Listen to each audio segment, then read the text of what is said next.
I am really excited to be here and really excited to talk about one of my favorite topics, leadership redefined, ownership, engagement, results. I want to welcome you to my home studio here in Asheville, North Carolina, as we all sort of navigate this virtual world in the age of COVID. Whoever thought a virus could so drastically disrupt our marketplace? I mean, businesses have shut down, social distancing has become the norm, and it's got us all wondering when, if ever, things are going to return to normal. And what is normal even supposed to look like now? It's enough to make us believe that success isn't possible in today's environment, that there's too many challenges, too many obstacles, too many things in our way to possibly be successful. But I tell you, nothing could be further than the truth. There is so much opportunity in today's marketplace. So much opportunity if you know where to look, if you understand the strategies, and you know the shifts happening in today's marketplace. And that's what we're going to cover. In the next 30 minutes or so, we're going to dive deep into what it takes to really redefine how you lead and position yourself for ownership, engagement, and results. Not only so you can emerge successful from this crisis, but so that you can thrive and lead no matter what the marketplace gives you, no matter how big the shift or how small. Now, a couple of years ago, I became obsessed with the word uncertainty, how we think about it, how we feel about it, how we deal with it. And I've just got to tell you, pretty much, we don't like the word. In fact, we would rather know that something bad is going to happen in our lives or our careers than to live with all this uncertainty. Now think about that. We would rather know that something bad is going to happen than live with all this uncertainty. That's how much we don't like and how uncomfortable we are with uncertainty. Now, a couple of years ago, back in 2018, 2019, and maybe we should have a moment of silence for 2018, 2019. Remember how great the economy was back then? Well, in 2018, 2019, I started talking to business owners, leaders, and organizations that I was working with and asking a simple question. How are things? How's business? And pretty much everybody responded the same way. Business is good. Business is great. In fact, I think that we are positioned for our best year on record. Oh, this uncertainty. As if uncertainty always had to be a negative. It always had to be a bad thing. It was that thing that we were waiting for to drop out of the sky, stop us dead in our tracks, and prevent us from being successful. And that just got me thinking. I mean, what if we flipped the script on that? What if uncertainty wasn't a negative? What if it was actually a positive? What if it was the very thing that we were waiting for, that we needed to propel our businesses forward? What if uncertainty didn't take us backwards, but was actually the thing we needed to transform our businesses and take them to the next level? And that put me on a mission to find organizations and businesses that had done that didn't fear uncertainty, but actually started to use it as strategic advantage. And let me tell you, there aren't many companies, but I identified nine organizations that started in the late 1700s, early 1800s, and they are still in business today. Now think about that. These are businesses that started in the late 1700s, early 1800s, and they are still in business, thriving today. Do you know what that means? That means they've survived world wars. They've survived economic depression. And oh yeah, take a big deep breath, because they have even survived a pandemic. And I wanted to know why. What were they doing that was so unique, and what were they doing that was so different? And what I uncovered was my 9-step formula for thriving in an uncertain marketplace. Now, we don't have time today to get into all 9 steps, and I really want to focus on the step that focuses around leadership. So you understand how leadership is redefined in today's marketplace, and how if you apply it correctly, you create ownership, engagement, results. Because one of your greatest competitive advantages in today's marketplace is creating a team that is as passionate as you are about the growth of your organization. Listen, one thing that COVID has done is it has put us as employers back in the power seat when it comes to hiring people. Because not only are there going to be a lot of people looking for jobs, but there's going to be a lot of talented people looking for jobs. So while we're back in the power seat, we need to understand that one of our greatest competitive advantages in any type of marketplace, but most especially in an uncertain marketplace, is the people that we surround ourselves with.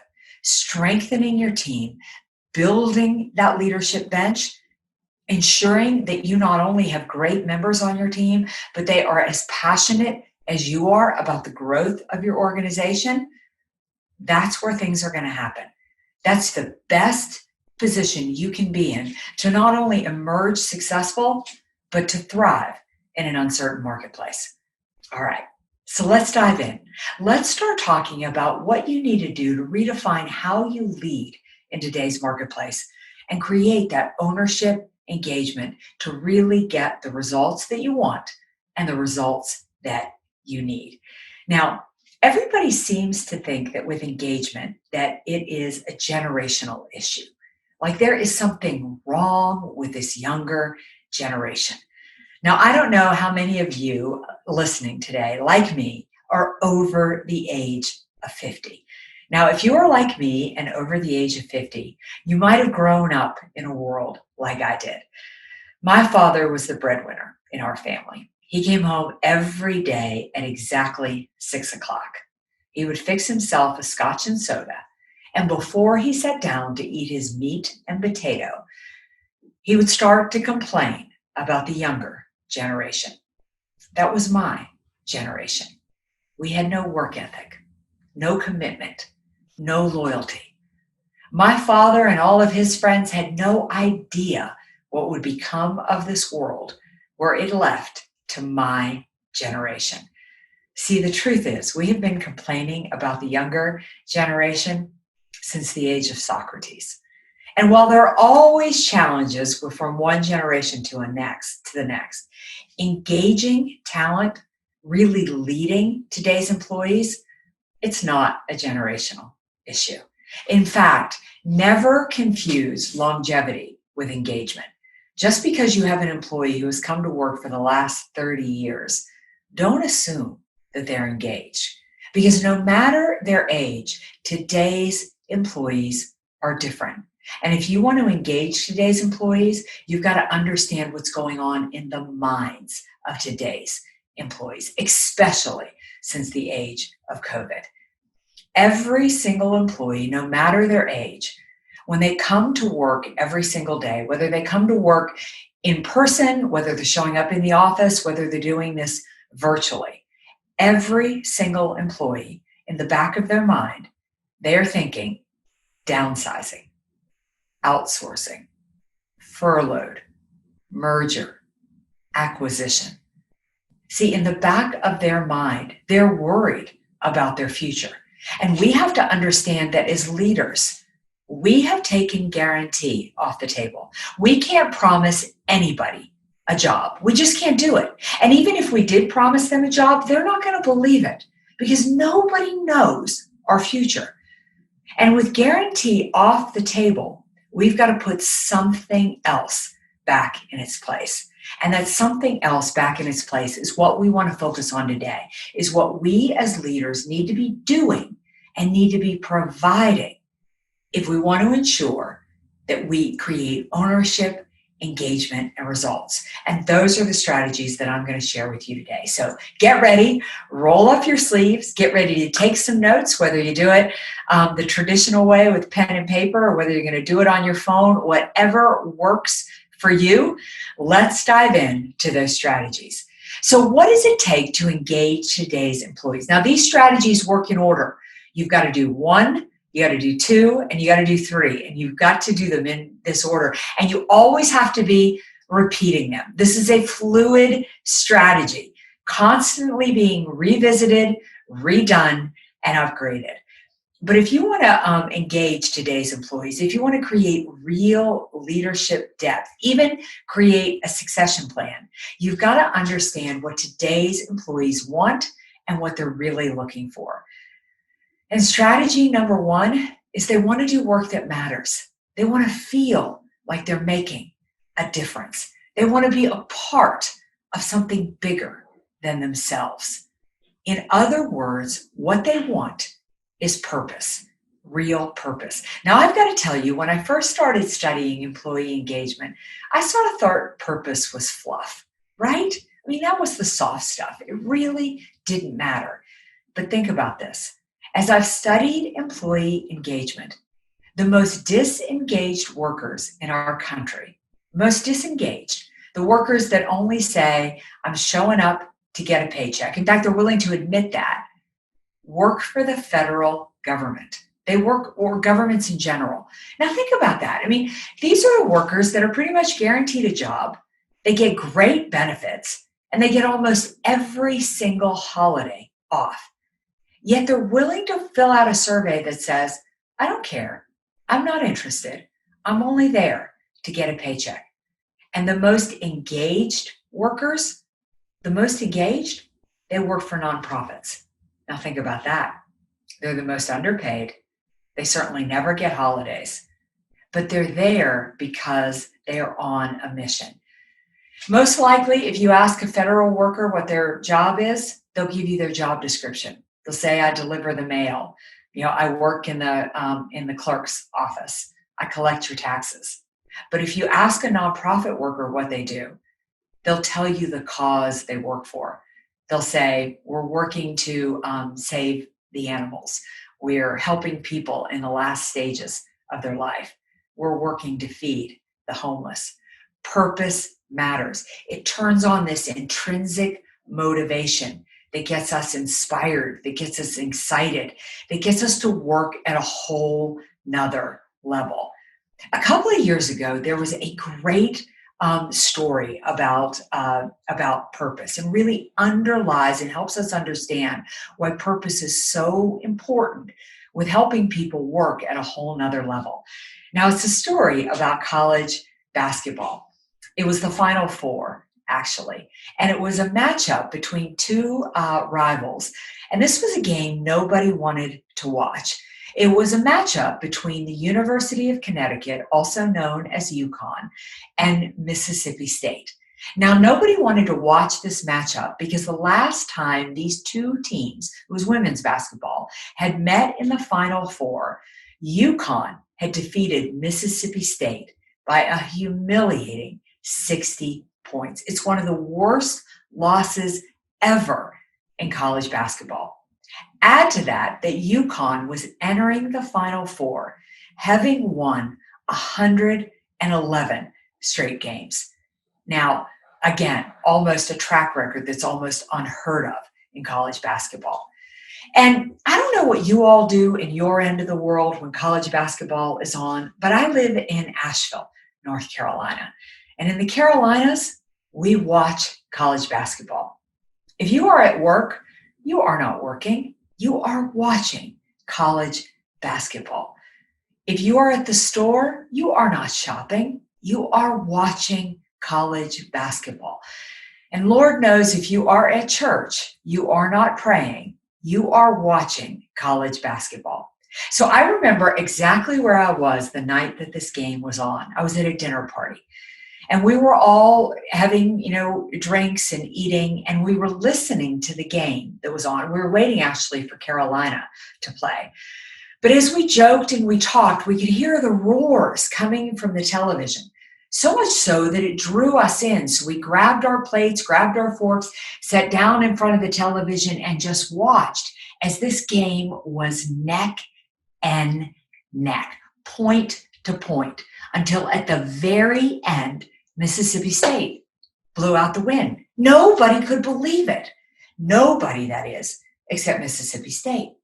And after all the champagne toasts and all the cheers were over, a reporter tracked down a Mississippi State player, said, congratulations, how excited are you that you won? Mississippi State player said, I'm over the moon. Wow, it was amazing. And the reporter said, well, you got to be surprised that you won, right? And the Mississippi State player said, no. She said, I knew we were going to win this game. And the reporter looked totally confused. She's like, how did you know you could win this game? And the Mississippi State player responded by saying, look, when we lost last year to UConn, we vowed as a team we would never lose by 60 points ever again. We were so committed that if you came into our locker room, you would see the number 60 plastered all over the walls. She said, our coach started every practice reminding us that we had to get our reputation back. And we closed out every day reminding ourselves we were not going to be humiliated in the Final Four ever again. She said, so when we stepped onto that court, we didn't step onto that court to play a game. We stepped onto that court to get our reputation back and to win a championship. That's the power of purpose. It from a leadership perspective, it makes people work at a whole other level. It makes them dig deeper. So as a leader, you've got to think about what your purpose is. Maybe you want to be a true resource and a value in your community. Maybe you want to have the best reputation among your customers. Maybe you want to revolutionize and be a leader in your industry. I don't care what it is. You just have to define it and you have to speak about it all the time. Because you'll notice with that coach just didn't talk about it one time. She repeated it at practice. She repeated it during practice. She repeated it at the end of practice. They had the number 60 plastered all over their locker room. They were immersed in purpose. Again, they weren't playing basketball. They were on there to get their reputation back. They were working at a higher level. They were doing something that mattered. And you've got to call the people that work for you to do the exact same thing. So we begin with purpose. It's truly the foundational piece. But once we have purpose in place, it's what attracts people to us. It was make them want to come to work for us. Because purpose will not only help you retain the talent that you've got, but it will be the very thing that will attract new talent to you. It's what makes people feel they're in alignment with you, like you're all working towards the same cause and the same mission. But once people are attracted to your mission, they're attracted to your purpose, you've got to ask yourself, have you created a culture that allows them to be a part of that, that welcomes them in, that lets them be a part of the cause? Too often as leaders, we don't let people help us grow our organization. We don't let them help us take it to the next level. My husband is a dentist, and he has been in practice for a long time. And a few years ago, he came home after having one of those days. I am sure you have had one of those days. So he came home and he came through the door and he said, I don't think I can do this anymore. In fact, he said, I think I'm finished. He said, I am tired of being a dentist. He said, I'm the only person who cares about that practice. If it wasn't for me, we would never hit our goals. We would never learn new technology. We would never, work to take our practice to the next level. And he said, I'm exhausted. I'm so tired of trying to pull that team with me. He said, I think I'm just going to quit and consult or something. Now, I think he has had a bad day. I think he needs a good night's sleep. I think he needs a glass of wine. I think he will be fine in the morning. Next morning, he gets up, he comes downstairs, big smile on his face, pours himself a cup of coffee, and he says, I've made a decision. He said, I think I'm going to give this up. He said, but before I do, I am going to hire a business coach. Now, I'm a business coach. I'm a really good business coach. But my husband is a smart enough man to know he should not hire his wife to be his business coach. So Rob goes out and he finds a woman by the name of Sylvie. Now, Sylvie is smart, and my husband likes smart women. Sylvie's good looking, and my husband likes smart, good looking women. And Sylvie's from Alabama. She's got this way of talking while honey just drips off her tongue. And my honey would get so stuck in her honey that Rob would do anything that Sylvie told him to do. And that was a good thing because Sylvie figured out quickly that Rob's problem was not dentistry. It was his leadership style. See, she identified that Rob is what's known as a hero leader, meaning that he decides everything that happens in his practice. He sets the direction, he sets the goals, he solves all the problems. And she still wanted him to have control over what happened in his practice, but she wanted him to become a transformational leader, where he still got to decide the what they needed to accomplish, what goals they needed to set, but the question of how would now belong to his team. Because when you ask people how, you simultaneously give them voice and responsibility. See, people support what they help create, their ideas. Look, I am a master certified strategic planner. I believe in the strategic plan, but I would rather implement a strategic plan that's weak, created by the people that have to implement it, than a masterpiece that is driven top down. Again, people support what they help create. I want you to learn to lead through the power of the question. And what that means for you is that any challenge, anything that you need to accomplish in your organization, phrase it as a question to the people who work with you. Because when you phrase it as a question, they give you their ideas and they will go to the mat to support their ideas. See, especially when change is hard, if you frame it in a question, they engage with it. They own it. They take responsibility for it. But the other is they're more engaged because they feel like they've been heard. They feel like they've been listened to. People want to help you grow your organization. You've got to ask yourself as a leader, have we allowed them to do so?